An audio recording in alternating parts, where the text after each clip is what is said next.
Good morning, everybody. Good morning, ma'am. Okay. Good morning, ma'am. Good morning. Morning. Only few students have joined. They'll take some time, or shall we start the discussion? Or only these many are going to join? Hmm? It's already 11 past 11, 8 minutes. I think we can start and they'll keep joining.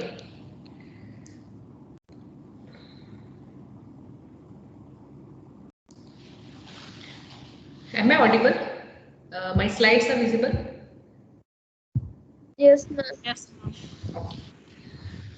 So today I'll be starting with a new system, renal physiology, right?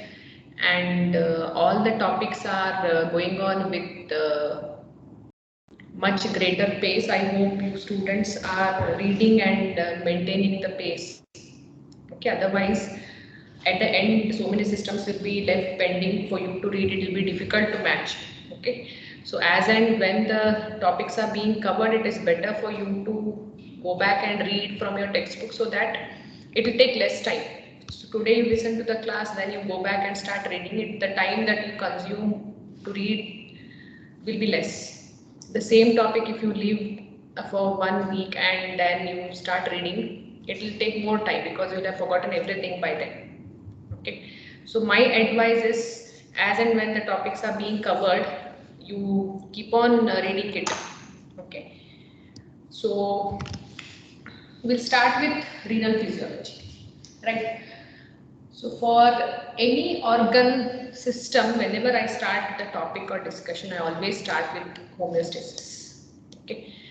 So every organ, or for that matter, every cell, every tissue in the body needs maintenance of nearly constant conditions in the internal environment, and in turn they need it and they are working towards it.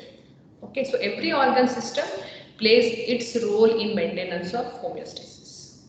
Now for the renal system, which includes, or the urinary system, that includes a pair of kidneys, ureters, urinary bladder and the urethra. How they function is, the kidneys, the main function is to act as a filter.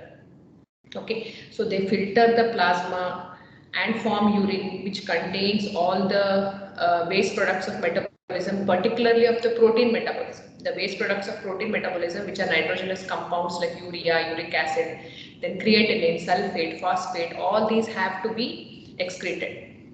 When you are comparing protein metabolism, waste products of protein metabolism, and waste products of fat and carbohydrate metabolism, the waste products of protein metabolism, they need to be excreted, while the waste products of fat and carbohydrate metabolism, they are not giving much load on the kidneys. Usually the waste products are carbon dioxide and water. Okay, so usually whenever the patient goes into renal failure, the patient is advised for a protein restricted diet, because the waste products of protein metabolism, particularly urea, uric acid, they're all nitrogenous compounds, and they go on accumulating in the body. While the waste products of fat and carbohydrate metabolism are mainly carbon dioxide and water, and they don't add so much load. So patient is usually advised for a protein restricted diet. Okay, that is the one main function of the kidneys, is to act as a filter and excrete the waste products of metabolism. Then second function is they maintain the fluid status. They maintain the water balance in the body, matching the excretion of water in the urine with the intake. Okay, so that has to be matched to maintain the fluid status in the body, right? Then they are also maintaining the electrolyte balance, balance of sodium, balance of potassium, balance of calcium. They are maintaining the electrolyte balance, again matching the intake with the amount that is excreted. Then they are also playing a role in maintenance of pH by regulating the excretion of bicarbonate and hydrogen ions. They maintain the blood pH. Then they are involved in long-term regulation of arterial blood pressure. You all already studied the long-term role of kidneys in long-term regulation of arterial blood pressure. That is the role of renin, angiotensin, aldosterone mechanism. Then the kidneys also have endocrine function. You have studied again. Kidneys secrete erythropoietin, which is regulating erythropoiesis. Kidneys help in the activation of 25-hydroxycholecalciferol to 1,25-dihydroxycholecalciferol, which is involved in calcium metabolism. Okay, right? So it is having even endocrine functions also. So these are different functions of the kidneys. Main function is excretion of waste products of metabolism, right? So by all these functions, the kidneys or the excretory system is playing a role in homeostasis. Okay, so these are the different functions of the kidneys. Now coming to the functional anatomy. First we'll take a macroscopic view of the organ. Okay, how it appears. So these are present outside the peritoneal cavity. Okay, they are paired organs, bean-shaped organs. They are present behind the peritoneal cavity on either side of the vertebral column, extending from 12th thoracic to 3rd lumbar vertebrae. Okay, they extend from 12th thoracic to 3rd lumbar vertebrae. And the right kidney, when you are comparing with the left one, is slightly lower because on the right side there is presence of the liver. Okay, so the right kidney, it is slightly lower than the left one because of the presence of liver on the right side. Then the size of each kidney is almost equal in adults. It is equal to the size of a clenched fist, and weight is about 125 to 170 grams in men and 115 to 155 grams in women. Okay. They are bean shaped, length is 10 centimeters, width is 5 centimeters and 2.5 centimeters thick. And each kidney is covered by a non-distensible fibrous capsule, right? And the point that you must remember here is, though they constitute only 0.5% of the total body weight, they are receiving 20% of the cardiac output. Okay, so 20% of the cardiac output goes to the kidneys because kidneys have to filter huge volume of plasma so that they can clear the plasma of the waste products of metabolism. Okay, then when you are taking a vertical section of the kidney, you can see that when you're taking a vertical section of the kidney, you can see that there are two regions. One is the outer cortex, right, and inner medulla. Okay, the outer cortex and the inner medulla. The cortex and medulla, this is because of the organization or very good organizations of the nephrons. So nephrons are very well organized, and this organization gives the appearance of the inner medulla and the outer cortex. Okay, we'll see that later how they are organized.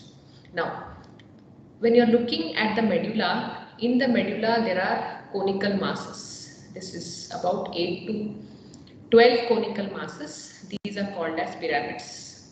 Okay, these are called as pyramids, and the base of the pyramid is at the corticomedullary junction. So this is the cortex, this is the medulla. So the base of each pyramid is at the corticomedullary junction, and the tip of each pyramid is called as papillae. Okay, the tip of each pyramid is called as papillae. The papillae has pores through which the urine that is formed in the nephron enters the pelvis and later into the ureter.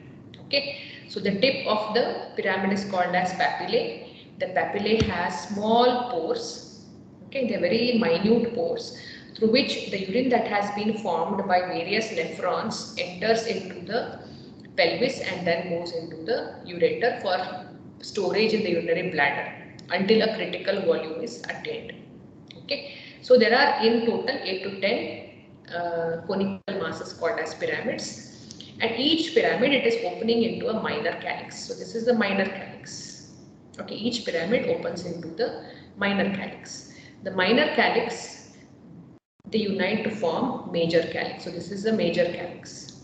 The major calyx opens into the pelvis continues as the ureter. Or you can call the pelvis as the upper expanded portion of the ureter. Okay, so what is this pelvis? This pelvis is the upper expanded portion of the ureter. Okay, and then further it is divided into major calyx and minor calyx. Then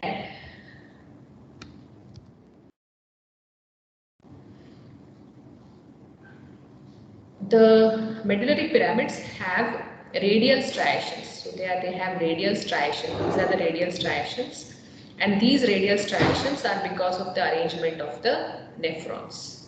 Okay. So what is nephron? Nephron is a basic structural and functional unit of the kidney. Right. What is nephron? Nephron is the basic structural and functional unit of the kidney, and each kidney has about 1 to 1.2 million nephrons. Okay. Now, the cortex, it is granular in appearance. What it contains? It contains the glomerulus and it contains most of the convoluted portions of the nephron. Okay. The convoluted portions of the nephrons are present in the cortex. Right. Medulla, why it is having those radial striations? Because of the parallel arrangement of tubules. Okay, convoluted portions are mainly, and the glomeruli, they are present in the cortex, and the straight portions of the tubules are present in the medulla. And since these straight portions of the nephron, they are arranged in parallel, it gives the appearance of radial striations to the medulla, and also there are small blood vessels. Okay, so remember, cortex has the glomerulus and the convoluted portions of the nephron, and the medulla has the blood vessels and the parallelly arranged straight portions of the nephron. Okay, now we look into a greater detail of the nephron. So what is nephron? It is a basic structural and functional unit of the kidney.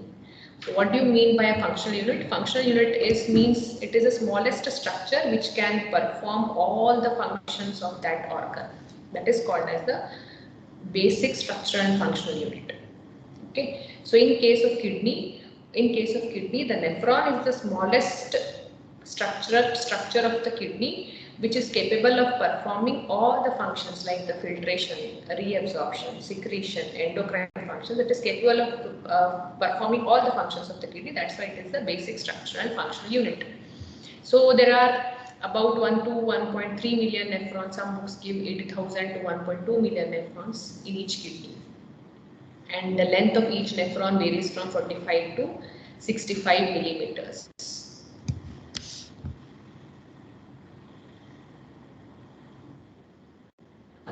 What are the parts of a nephron? Nephron has a vascular component as well as an epithelial structure. Two parts. One is the vascular part, the other is the epithelial part. Can you see, this is the vascular part? This is from here is the epithelial part. Okay, so this is the glomerulus. Right, this is the epithelial part is called as the tubule. So what is glomerulus?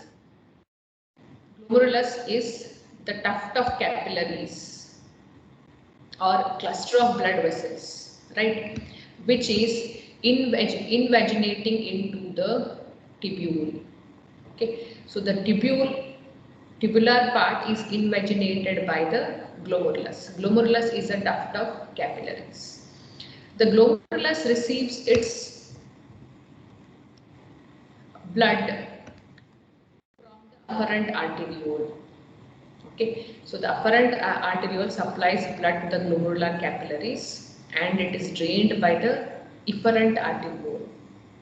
Okay, so normally in the systemic circulation, arteriole is followed by a capillary is followed by a venule or vein. Here it is an arteriole, capillary, again arteriole and the next set of capillaries. Okay, so you have to compare this with systemic circulation. Normally what happens in systemic circulation, you have an artery, then arteriole, then capillaries, then venules and then veins you have. Here it is not like that. Here it is an arteriole, then glomerulus, which is a tuft of capillaries, again opening into the efferent arteriole. So this is the afferent arteriole, that is it is carrying blood towards the glomerular capillaries. This is the efferent arteriole, which is carrying blood away from the glomerular capillaries into next set of capillaries, which is called as peritubular capillaries.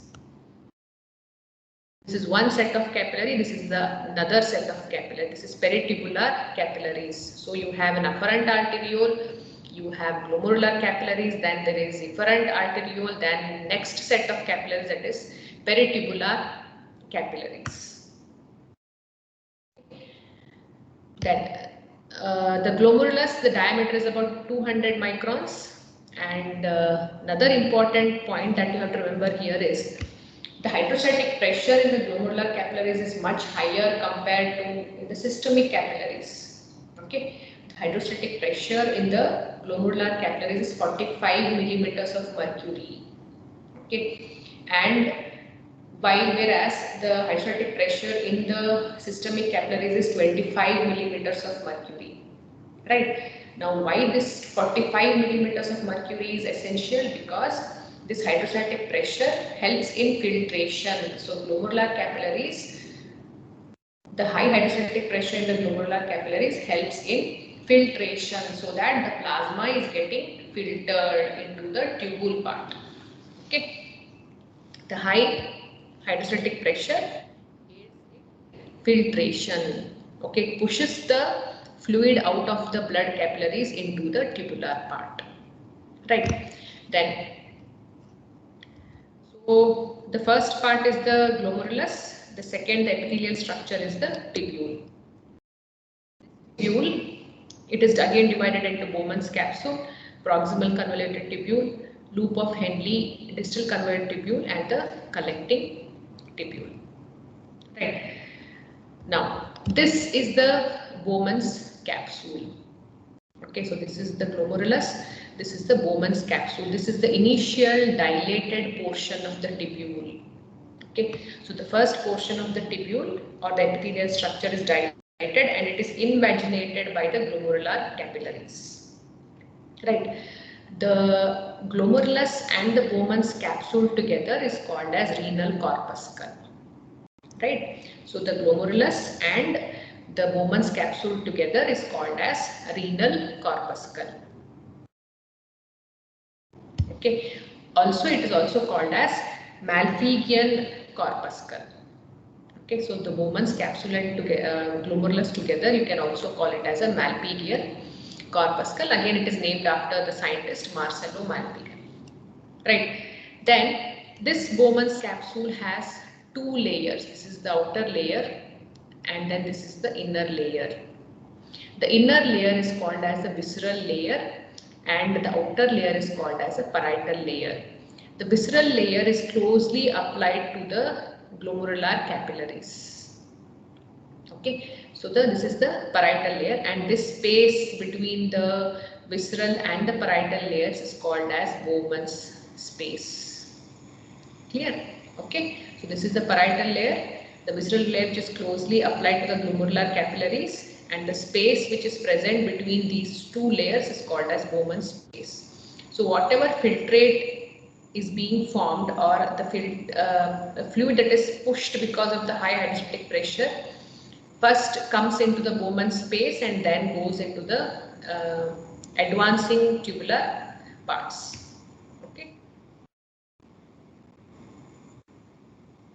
Then, after the Bowman's capsule, there is the proximal convoluted tubule.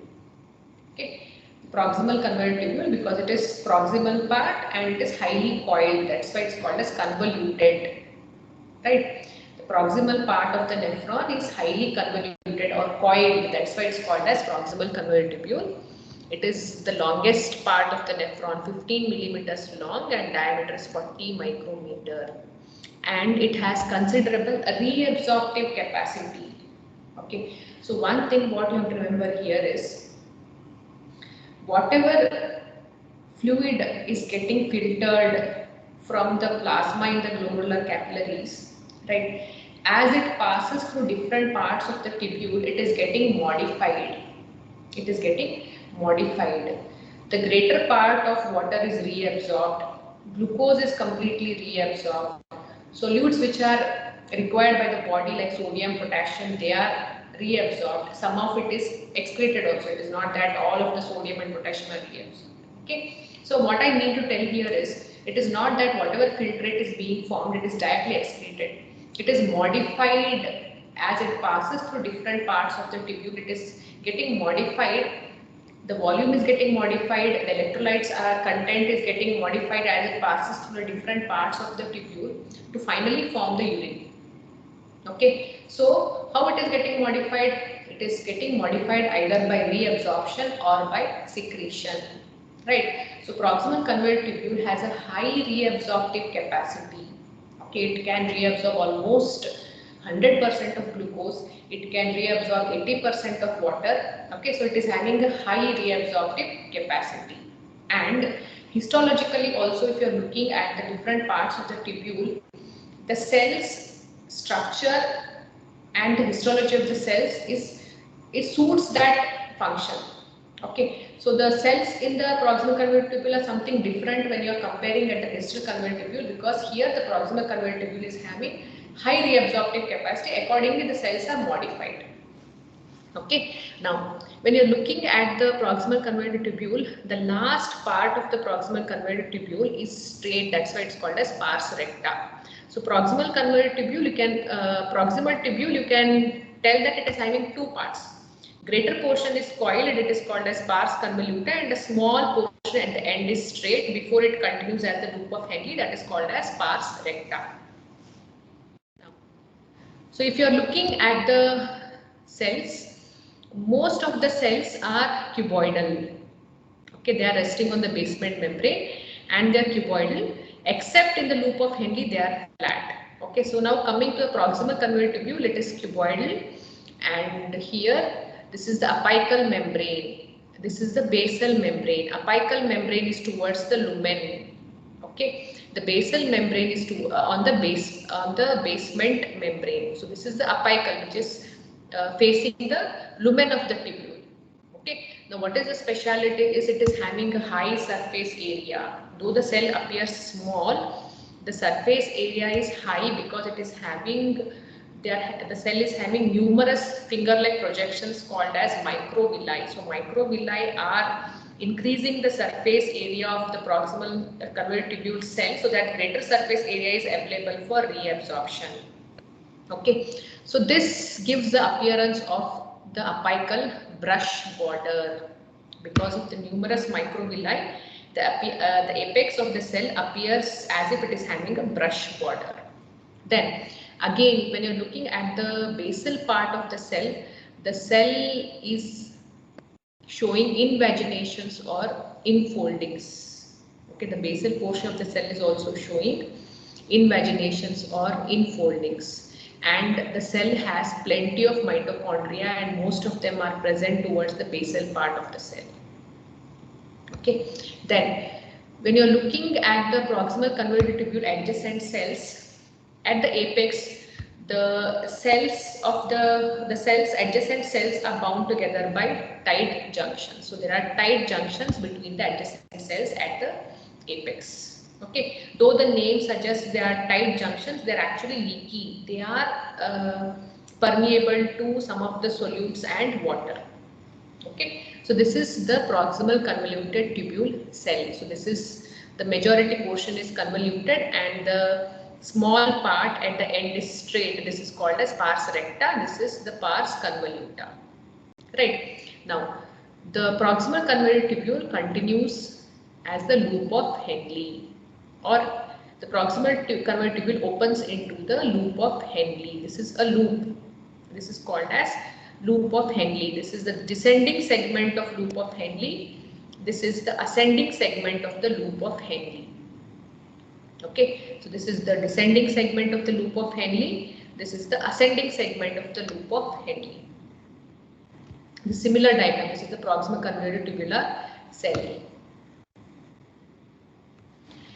The length of loop of Henle varies from 14 millimeters to 26 millimeters. That means here I have given a range. In the proximal convoluted tubule, I had not given the range, 15 millimeters I had told. Here in the loop of Henle, I have given a range. It ranges from 14 millimeters to 26 millimeters. That means that some nephrons have short loop of Henle, some nephrons have long loop of Henle. Can you see in this figure? So some of the nephrons have short loop of Henle, some of the nephrons have long loop of Henle. So the length of loop of Henle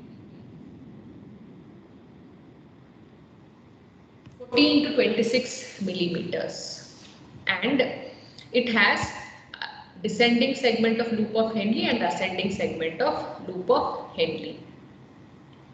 Then we are looking at the ascending segment. So this is the thin descending limb of loop of Henle. This is the thin ascending limb of loop of Henle. This is the thick ascending limb of loop of Henle. Okay, so descending limb has thin descending limb of loop of Henle, and ascending limb has two again, thin ascending limb and thick ascending limb. Okay, these two thin together you can call as thin limb of loop of Henle, and this is the thick limb of loop of Henle. Okay, so thin limb of loop of Henle has thin descending limb and thin ascending limb, right?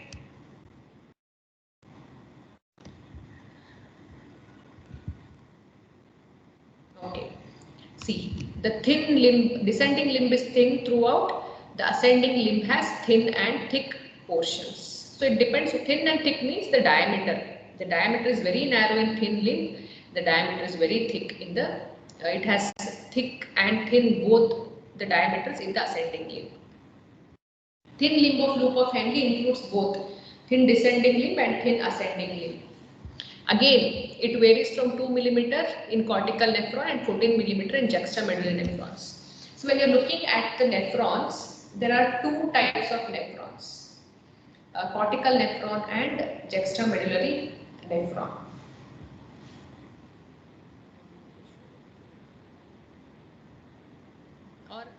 Or come to this part later. You just remember that there are two portions, two types of nephrons depending on the location of the glomerulus, that is the cortical nephron and the juxtamedullary nephron, and the thin limb has a diameter of 15 microns. I will explain the other part of this slide when I will come back to the types of nephrons. Okay, so the diameter of thin limb is 15 microns. Now, the histology again, it is accordingly modified. Here the cells are flat and they have less number of microvilli, and the infoldings of the basal membrane also is less. The cells contain less mitochondria. Okay, so the cells are flat or squamous epithelium type, and the microvilli are less. The infoldings of the basal surface is also less. Thick limb. Thick limb has diameter of 30 microns. So thin limb had a diameter of 15 microns. This has diameter of 30 microns. Again, epithelial cells here are small and cuboidal type, and they also have the microvilli, but when you're comparing with the proximal convoluted tubular cell, the microvilli are less. Okay, so when I'm talking in relation to the proximal convoluted tubule cell, the microvilli is less here. And it also contains numerous mitochondria which are present towards the base. Then, so the thick ascending limb of loop of Henle then opens into the distal convoluted tubule. So what has happened here is the thick ascending limb, as it opens into the, moves forwards or opens into the distal convoluted tubule, that portion comes in close contact with the afferent and efferent arteriole of its own glomerulus, or it is coming very close to its own glomerulus.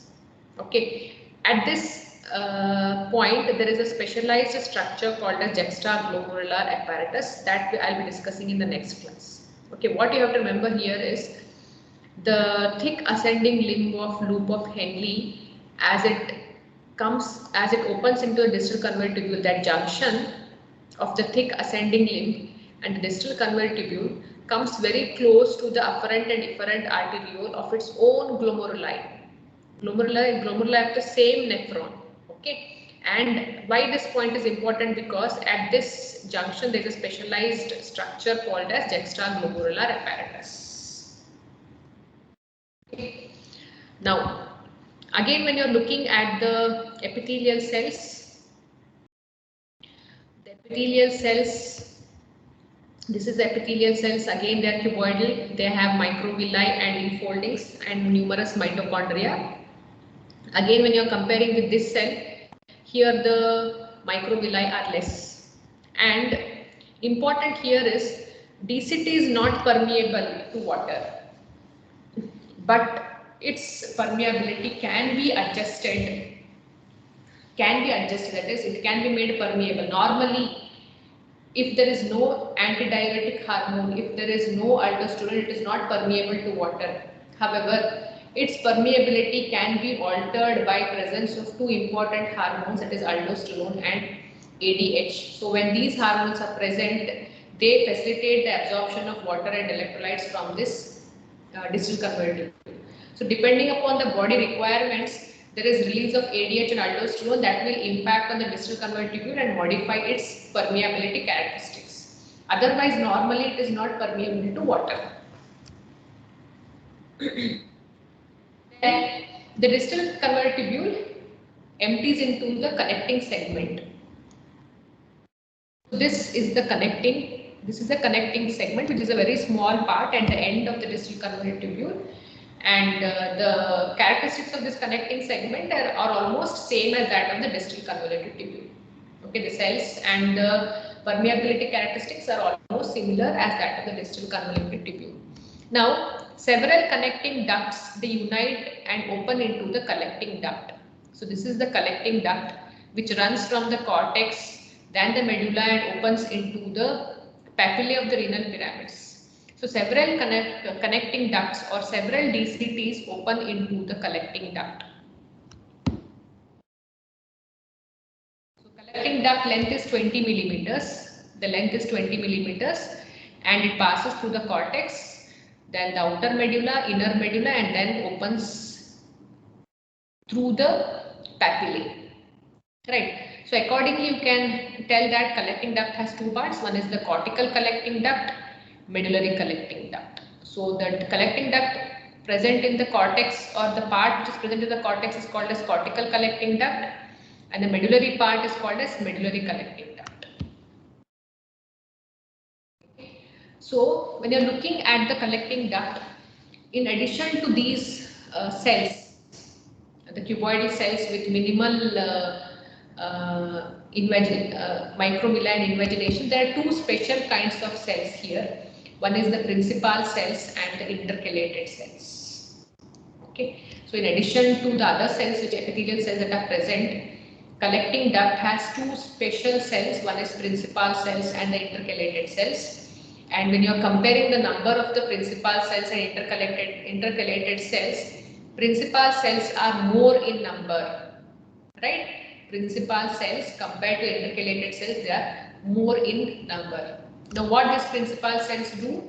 They are involved in reabsorption of sodium and ADH-induced water reabsorption. So, whenever there is ADH present, the P cells under the influence of ADH reabsorb water from the filtrate. So, I have told that from the glomerulus, the fluid is filtered from the plasma. The filtrate passes through different portions of the tubule, and as it is passing through different portions of the tubule, the filtrate is getting modified. So what do these P cells do? The P cells reabsorb sodium from the filtrate, they reabsorb they reabsorb water from the filtrate in presence of ADH. Okay, then intercalated cells, they are involved in maintenance of acid-base balance by secretion of hydrogen ions, and they are also involved in bicarbonate transport. So these intercalated cells are mainly involved in maintenance of acid-base balance, and they have more microvilli, more basolateral foldings, and more mitochondria compared to the P cells. So P cells involved in sodium reabsorption, water reabsorption. I cells involved in secretion of acid and bicarbonate transport. So these are different parts. So you have each nephron, which is the basic structure and functionality of the kidney, and there are 1 to 1.2 million such structures in each kidney. And when you're looking at the structure, you have two parts. One is the vascular part and the epithelial component, which is present in the form of a tubule. Okay, so vascular part is a glomerulus, which invaginates the initial dilated portion of the tubule called as Bowman's capsule. The glomerulus and the Bowman's capsule together form the renal corpuscle.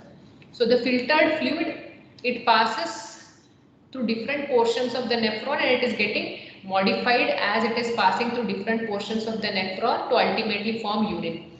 So the most proximal portion of the tubule is the proximal convoluted tubule and it is having a high reabsorptive capacity, followed by the loop of Henle. The loop of Henle is having descending limb and the ascending limb.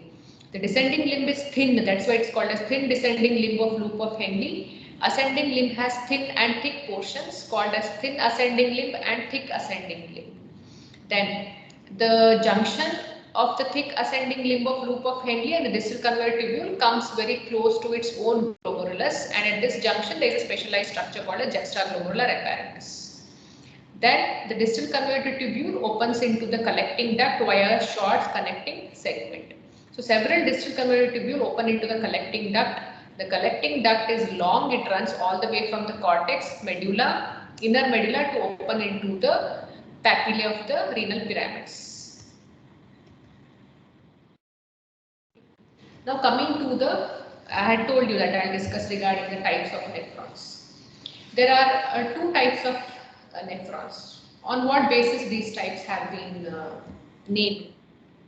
So, these have been named depending on the location of the glomerulus in the cortex.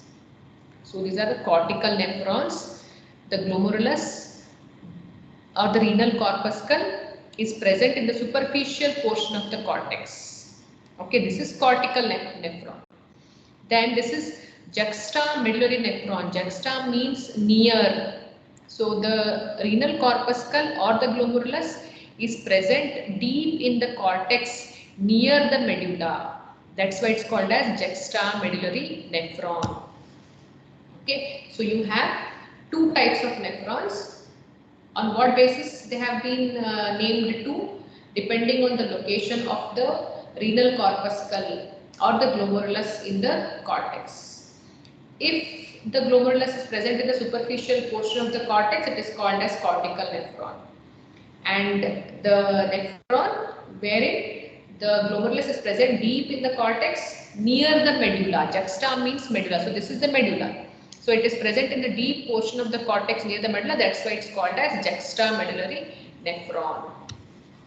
Okay. Now, which is the predominant one? Cortical nephrons predominate. About 80% of the nephrons are cortical nephrons. 15% of the nephrons are juxtamedullary nephrons.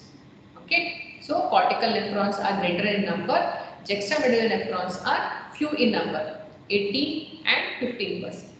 Now, structurally also, if you see, they are different. Okay.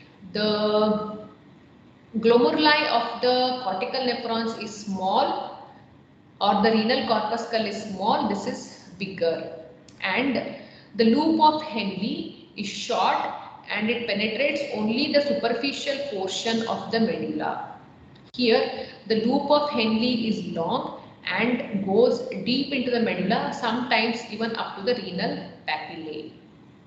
Okay, so here the cortical nephrons have short loop of Henle which penetrates only the outer portion of the medulla. The juxtamedullary nephrons have long loops of Henle which penetrate deep into the medulla, sometimes reaching up to the papillae.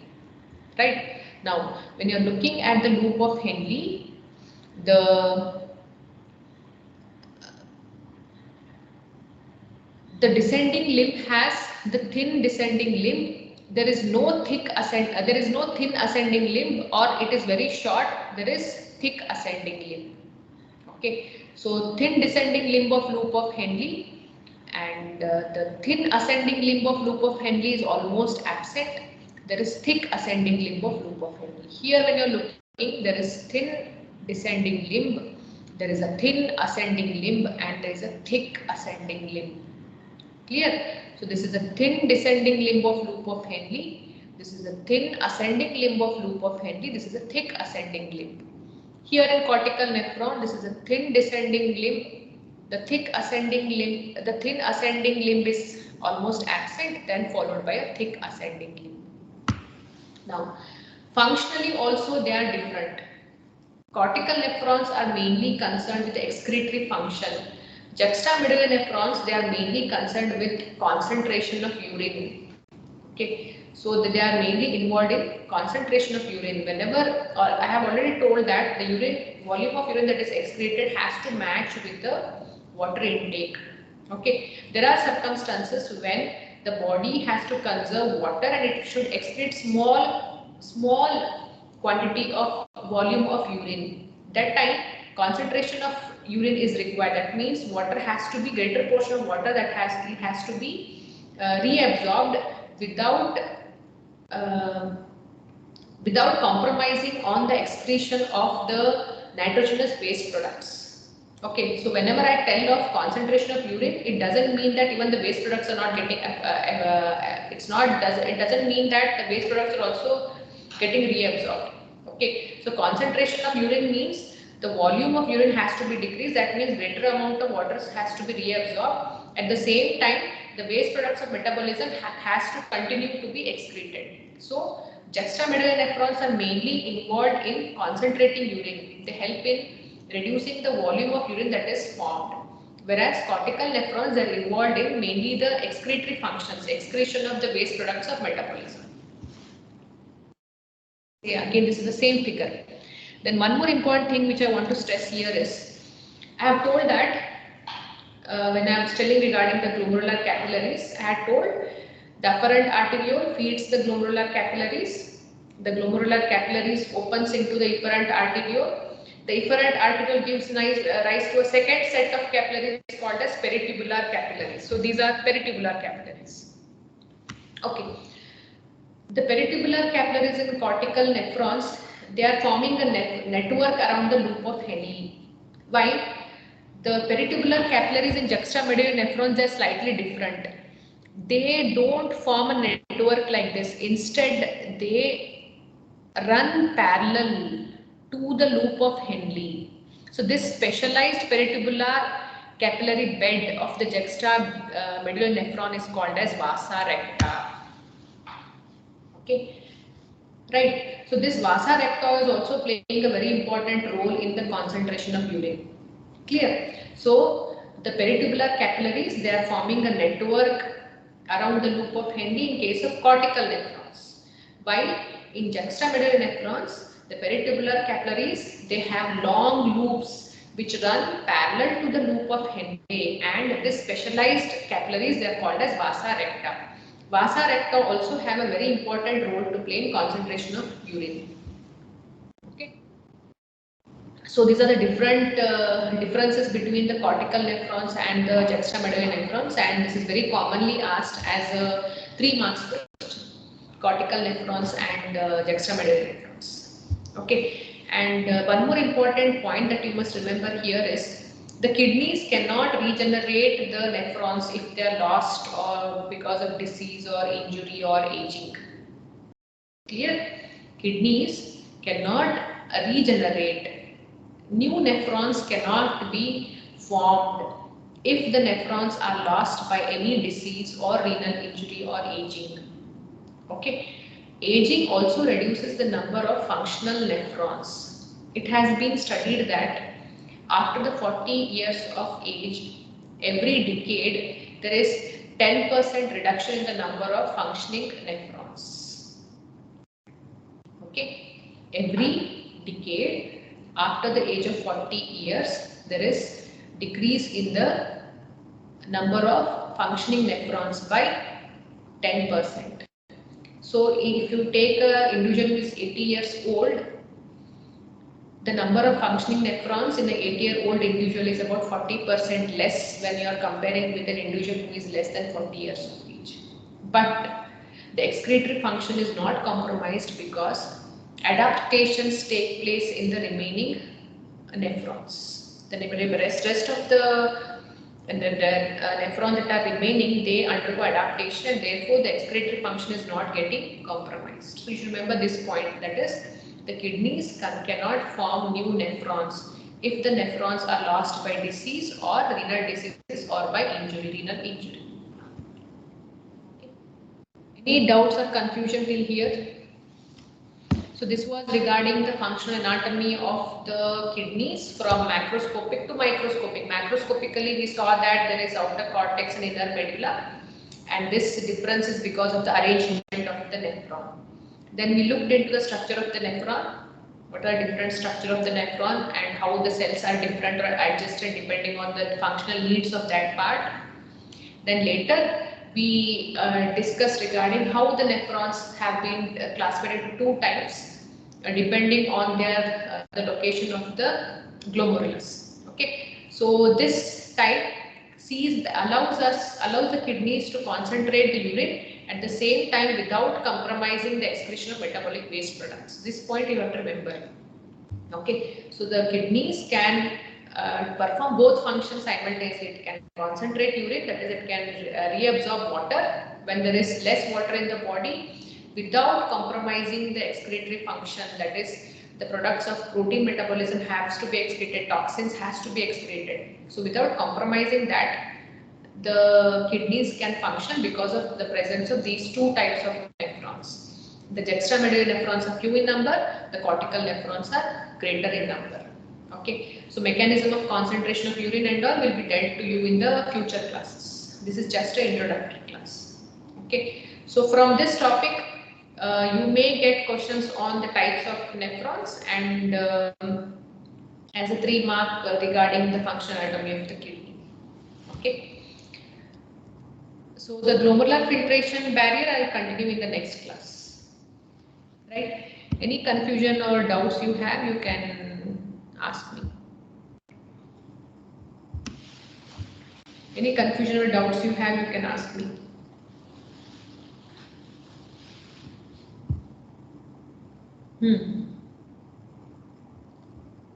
All of you who have joined now are present in Bijapur, or you're all still at home? Because on Monday onwards, offline classes will begin. All of you are here in Bijapur in the hostel? All of you are here? Kunal, Saurabh, Mitali, Pradnya, Tejas, Shehana, Yes, you're all ma'am. here? You're all here? Yes, ma'am. Okay. Shreyash, Sachet. All of you are here then. Alin, Ankit, Anugrah, Chandra. Yes, ma'am. You're all here. Yes, ma'am. Okay. I think Monday onward, the timetable has been put up also. Monday onwards you will have offline classes. I think you all might be knowing that regarding the offline classes. Yes, ma'am. Okay. So you have any doubts or confusion in this topic? You can ask, or else we can stop here. Okay. Renal physiology is a small topic, but there are some important questions that you must know because they're very commonly asked. That is, one is mechanism of concentration of urine and maintenance of acid-base balance and micturition reflex. Very commonly asked questions there. They are usually asked as 10 marks question. It's a small topic. It doesn't require much time. So what I suggest is, as and when the topics are being covered, if you go on reading, then you can finish this renal physiology quickly. So if you finish renal physiology quickly, then you can concentrate on other big topics like senior CNS, RS and endocrine. They're all little bit big and they consume time. So small topics along the teacher. Now if you finish it off, then you have much time to cover those large topics. Okay. Anything else you want to know? If nothing, then thank you. And next renal physiology classes will be offline. Right? Thank you.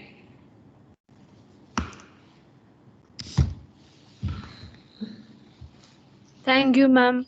Thank you. Thank you, ma'am.